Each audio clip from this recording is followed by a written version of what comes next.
আচ্ছা, চটপটা চাটের এই মশলা আর এই চাটনিটা সবাই দেখে নিয়েছেন তো? এবারে আসুন দেখিয়ে দিই গ্রিন চাটনি। ও, চাটনির কালারটা দেখে বলবেন না যেন কোথায় এটা গ্রিন চাটনি। একটু লাইটের হেরফেরে ব্রাউন লাগছে বটে, কিন্তু এটা একেবারেই গ্রিন চাটনি। এই গ্রিন চাটনি তৈরির জন্য নিয়েছি এক মুঠো ধনেপাতা, একটা লেবু, 6-7টা কাঁচা লঙ্কা, একটু সাদা নুন আর একটু বিট নুন।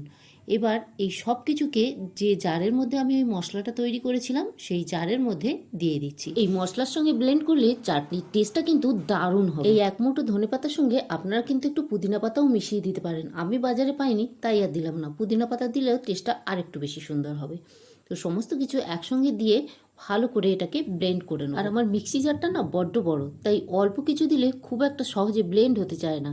দেখুন কিরম ছাড়ছাড়া হয়ে গেছে। এবার এর মধ্যে আর একটু জল দিয়ে এটাকে আমি আর একবার ব্লেন্ড করে নিচ্ছি। তবে এই জলটা কিন্তু একদম ফ্রিজ ঠান্ডা জল, কারণ গ্রিন চাটনির রংটা তাহলে একদম ঠিক থাকবে। দেখুন কত সুন্দর রং হয়েছে।